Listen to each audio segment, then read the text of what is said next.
না ধান ধান দেখো ও মা, এতে চর্বি একদম ভর্তি। রিয়াজি খাসি না, চর্বি তো হবেই। এ বাবা, শুধু চর্বি, মাংস কোথায়? মাংসের মধ্যে চর্বি, চর্বির মধ্যে মাংস। বাপরে, হাড়ের সাইড দিয়ে দে। আজকে তাহলে আর তেল দেবো না, মেখে করবো, তেল লাগবে না। না, তেল চর্বি আছে তো, বেরাবে, প্রচুর তেল বেরোবে তো তাহলে তোমার। আর সিদ্ধ করে করবো না, মেখে কষিয়ে নিয়ে তারপরে এসে করবো। হ্যাঁ, প্রেশারে দেবো। যেটা ভালো সেটা তুমি করো। কেন, এই প্রচুর চর্বি, এ তেল দিলে আরো তেল বেরোবে মানে। রিয়াজি খাসি না, রিয়াজি খাসি তো অয়েলি হবেই। আমি ওই জন্য তো রিয়াজি খাসি আনি না খুব একটা। বন্ধুরা, এ দেখো মাংসটা একবার ডাইরেক্ট ধুয়ে কড়াইতে নিয়ে বসে গেছি। এ দেখো একদম রেয়াজি খাসি, ওই জন্য আমি মেখে করব, তাহলে একটু তেল দিতে লাগবে না। তো প্রথমেই চলো দেখো তেজপাতা দিয়ে দিচ্ছি, তারপরে এখানে রয়েছে কাঁচা লঙ্কা দিয়ে করবো, যেহেতু কাঁচা লঙ্কা ছিঁড়ে নিয়েছি, আদা রসুন বাটা, টমেটো আর পেঁয়াজ কুচি, তো সব দিয়ে দিচ্ছি এর মধ্যে। যেহেতু রেয়াজি খাসি তো এর মধ্যে দিয়ে তেল বেরাবে, আবার চর্বিও আছে আলাদা করে, সেই জন্য মেখে করবো। তো দিয়ে দিচ্ছি, দেখো এদিকে দেখাও, হলুদ গুঁড়ো, হলুদ গুঁড়ো দিয়ে দিলাম। এরপরে দিয়ে দিচ্ছি ধনের গুঁড়ো, মানে ধনিয়া গুঁড়ো। তো খুব বেশি মশলা দিচ্ছি না, একটু পাতলাই হবে, আর খাসির মাংস একটু পাতলাই ভালো লাগে। তারপরে দিয়ে দিচ্ছি এখানে জিরের গুঁড়ো।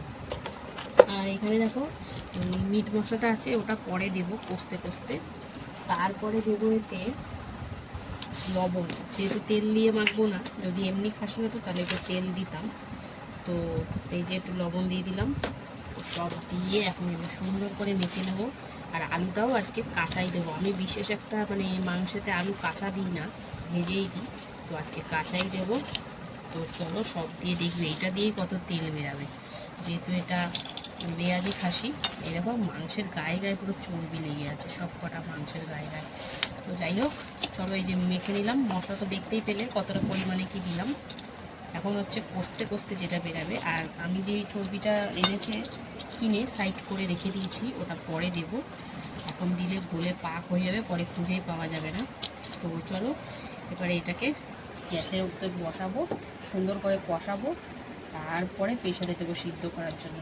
তো দেখতে থাকো, দেখো পেঁয়াজ কেটেছে, ও আমার চোখ দিয়ে জল বেরোচ্ছে, এত ঝাঁজ পেঁয়াজগুলো। তো দেখতে থাকো। তো বন্ধুরা, এই দেখো বসিয়ে দিয়েছিলাম ঢাকা দিয়ে, তো আস্তে আস্তে তেলটা বেরাবে, একবারে বেরাবে না। তো একটু সামান্য জল দিয়ে দিচ্ছি, এই থালাটা ধুয়ে একটু জল দিয়ে দিচ্ছি। তো এবারে কিন্তু হালকা হালকা দেখবে তেল বেরাতে শুরু করবে। তো দেখতেই পাচ্ছ একদম তেল দিইনি, তো অটোমেটিক কিন্তু তেল বেরাবেই। তো দেখো সুন্দর করে নাড়াচাড়া করে নিচ্ছি, আবার ঢাকা দিয়ে এটা রান্না করব। দেখি কখন তেলটা বেরায়, কি তেলটা ছাড়ে তোমাদের সঙ্গে শেয়ার করব। তো সঙ্গে থাকো, দেখতে থাকো। বন্ধুরা, মাটন মশলাটা দিয়ে দিলাম, তো চলো এটাও সুন্দর করে মিশিয়ে নিই। আর এখন কিন্তু সুন্দর করে হালকা আজে কষানো হচ্ছে, কারণ তেল দিইনি, পুরো ধরে যদি যায় আবার। তো যাই হোক, তেল তো এখনও বেরাচ্ছে না, কি জানি প্রেশারে দিলে তেলটা বেরাবে কিনা। এখনও চর্বিটাও দিইনি, আলুটাও দিইনি। তো এই মশলাটা দিয়ে আগে সুন্দর করে কষিয়ে নিই, তারপরে এতে আলু চর্বি সব দেব। তো বন্ধুরা দেখতে থাকো, সঙ্গে থাকো, তেল ছাড়া মাটনটা কিভাবে করি। বন্ধুরা, ওই রেয়াজির চর্বি দিয়ে তো কোনো তেল বেরাচ্ছে না দেখছি, তো সেই জন্য এবার এই চর্বিটা দিয়ে দিলাম, এক্সট্রা যে চর্বিটা, আর দিয়ে দিলাম এই যে আলু। এইটা দিয়ে আবার একটু হালকা করে কষিয়ে নিয়েই কিন্তু প্রেশারে দিয়ে দেবো। তো যেহেতু মশলা কম দিয়েছি, একদম হালকা করেই হবে, বুঝতেই পারছো। তো চলো একটুখানি কষিয়ে নিই, তারপরে এটা প্রেশারে দেবো। প্রেশারে দিয়ে দিলেই কিন্তু তাড়াতাড়ি হয়ে যাবে, কড়াইতে করতে গেলে অনেকটা সময় লেগে যাবে। তো চলো এই যে চর্বিগুলো দিয়ে দিয়েছি, তো কেমন হয় না হয় তোমার সাথে শেয়ার করব, সঙ্গে থাকো, দেখতে থাকো। তো বন্ধুরা, এই যে কষিয়ে নিয়েছি, দেখতেই পাচ্ছ। খাসি দিয়ে তো একটু তেল বেরোনো না, চর্বি দিয়ে মনে হচ্ছে বেরাচ্ছে একটু একটু। তো যাই হোক, কষানো হয়ে গেছে, এবারে এইগুলো প্রেশারে দিয়ে দেবো। এই যে প্রেশারে দিয়ে সুন্দর করে সেদ্ধ করে নেবো। তো এরপরে কিন্তু মনে হচ্ছে আশা করি তেল বেরাবে, জানি না আমি, তাও জানি রেয়াজি দিয়ে তেল বেরায়, তো একটুও বেরালো না, তাও ভালোই হয়েছে। খাসির মাংস একটু তেল কম দিয়ে করাই ভালো, আমি তো বিনা তেলে করেছি। তো এটা প্রেশারে দিয়ে এই কড়ার মধ্যে একটু গরম জল করে তারপরে জলটা দেবো, তাহলে কি ভালো হবে, মাংসটা স্বাদ হবে। তো চলো চর্বিটাও দিয়ে দিচ্ছি। এই বাবা পড়ে যাস না।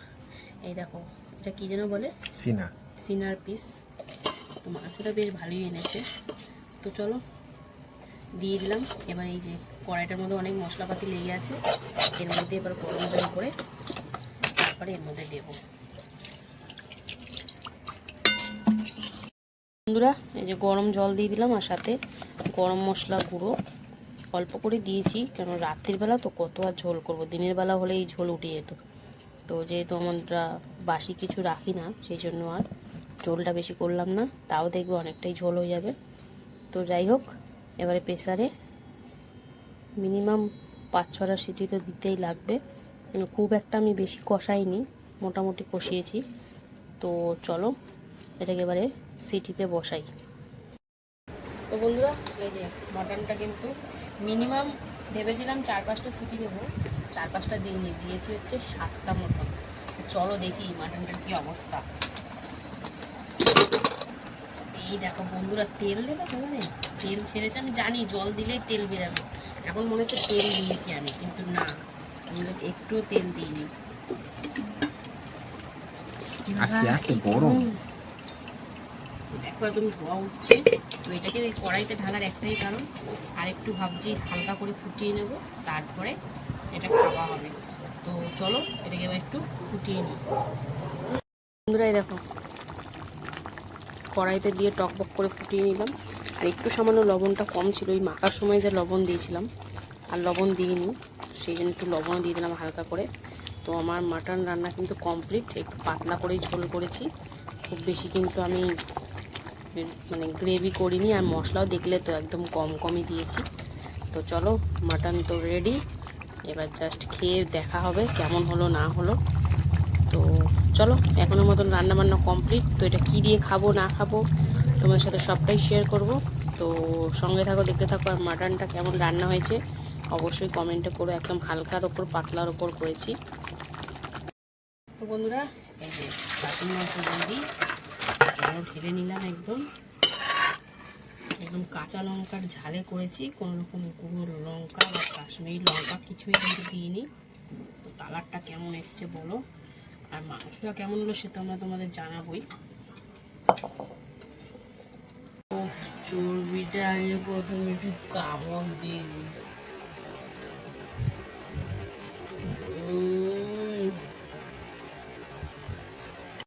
বন্ধুরা রুটি খাওয়া কমপ্লিট, চলো এবারে মাছটা দিয়ে প্রথমে একটু ভাতটা খাই।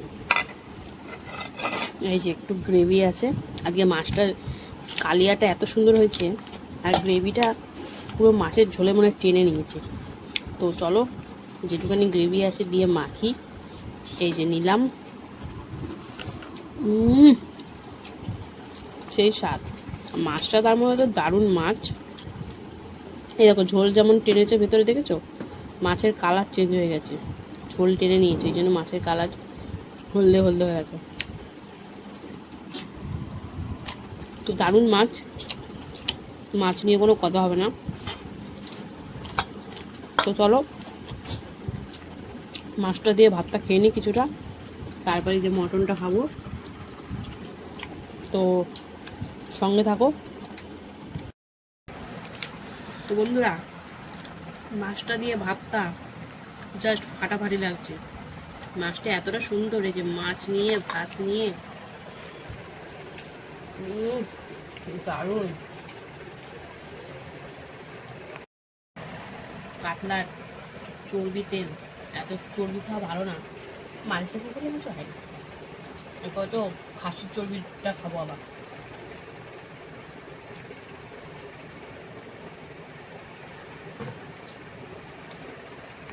বন্ধুরা মাছ দিয়ে খাওয়া কমপ্লিট, মটনটা দিয়ে খাওয়া হবে। ওফ, চর্বিটা আগে প্রথমে একটু কামড় দিয়ে দিই। জাস্ট মিলিয়ে গেল মুখের সাথে।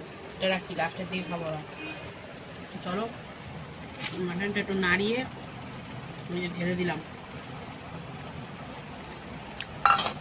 বুঝছো, ঝরে ঝরে পড়ছে না কিন্তু। উফ, জাস্ট অসাধারণ। চর্বিটা খেয়েই তো মনটা ভরে গেল। খাসির চর্বিটা খেতে এত সুন্দর লাগে কি বলবো। চলো ঝোল দিয়ে আগে একটু খাই। 4টে পেঁয়াজ। চলো এবারে মাটনটা দেখো, ভালোই সিদ্ধ হয়েছে, সুন্দর সিদ্ধ হয়েছে। মাটন দিয়ে, ও আলুটা একদম চৌচির গোলে, একটু শশা দিয়ে জাস্ট মুখে ঢুকে নেবো। দারুণ। বন্ধুরা, রাতে খাবারটা জমে গেছে। কাতলা মাছ, ওদিকে মাটন, ফাটাফাটি। ওই যে হাড় দেখে নিয়েছি, আমার আবার হাড়ের মাংস খেতে ভালো লাগে। এটা কচি হাড়, কচকচ করছে। তো বন্ধুরা, একদিন পর মটন খাচ্ছি, ধীরে সুস্থে একটু রসিয়ে কষিয়ে খাবো। তো তোমাদের কেমন লাগলো ভিডিওটা কমেন্ট করে জানাবে। ভালো লাগলে লাইক কমেন্ট শেয়ার অবশ্যই ফলো করতে ভুলো না কিন্তু। এই যে চর্বির দিব্যি, ফলো করে না তাড়াতাড়ি।